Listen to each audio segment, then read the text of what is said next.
आधुनिक भारत का इतिहास, क्लास 8, चैप्टर 3, ग्रामीण जीवन एवं समाज। पहला क्वेश्चन है, रिक्त स्थानों की पूर्ति कीजिए।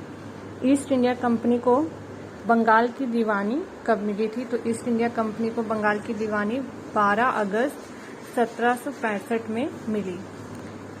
स्थायी बंदोबस्त व्यवस्था डैश ने लागू की। स्थायी बंदोबस्त व्यवस्था लॉर्ड कॉर्नवालिस ने लागू की। महालवाड़ी व्यवस्था की रूपरेखा हॉल्ट मैकेंजी ने तैयार की थी। थॉमस मुनरो ने डैश व्यवस्था डैश में लागू की थी। थॉमस मुनरो ने रैयतवाड़ी व्यवस्था 1820 में लागू की थी। नील विद्रोह की शुरुआत बंगाल के नदिया जिले में हुई थी। किस जिले में हुई थी? नदिया जिले में हुई थी। दूसरा है प्रश्न उत्तर। तो पहला क्वेश्चन है, रैयतवाड़ी व्यवस्था कहाँ और किसके द्वारा लागू की गई थी? आंसर होगा, रैयतवाड़ी व्यवस्था को मद्रास और बम्बई के अधिकतर भागों में थॉमस मुनरो के द्वारा लागू किया गया। दूसरा है क्वेश्चन आपका, नीज खेती व्यवस्था के तहत नील खेती कैसे होती थी? नीज खेती व्यवस्था के तहत नील खेती कैसे होती थी? इसका उत्तर होगा, नीज खेती व्यवस्था के तहत नील की खेती के लिए बड़े भूभाग की जरूरत होती थी, लेकिन कई बार छोटे मोटे खेत ही मिल पाते थे।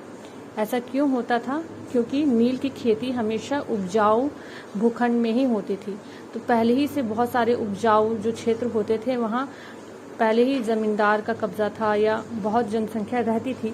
ऐसे में जब कोई नया बगान मालिक चाहता था कि वो नीच खेती नील की खेती करे, क्योंकि उसमें उन्हें लाभ मिलता था, तो उन्हें छोटे छोटे भूखंड ही मिल पाते थे। उन छोटे भूभाग को वो लेते थे। उसके बाद उन्हें हल और बैल की आवश्यकता भी होती थी और साथ ही मजदूरों की भी ज़रूरत पड़ती थी। यानी कि नीच खेती जो नील की होती थी वो थोड़ी परेशानी और मुश्किलों वाली होती थी।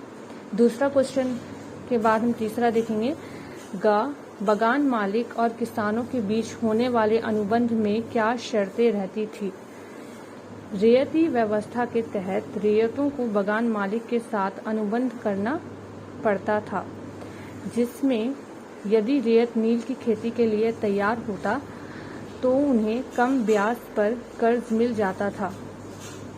रैयतों को अपनी जमीन के 1/4 हिस्से पर नील की खेती करनी पड़ती थी।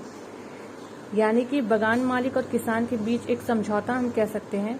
उन्हें कम ब्याज पर कर्ज तभी मिलता था जब वो नील की खेती करते थे, और नील की खेती करना हानिकारक होता था ज़मीन के लिए, क्योंकि नील की जो जड़ें होती थी ना, वो बहुत ज़्यादा ही अंदर तक जाती थी, और जिसकी वजह से उपजाऊ और उर्वरा शक्ति जो होती है किसी भी भूमि की, वो उसकी जड़ें ही खींच लेती थी, जिसकी वजह से और जितनी भी फसलें होती थी, जैसे कि गेहूं की फसल हो रही है या अन्य फसल करनी है, उसमें परेशानी आती थी।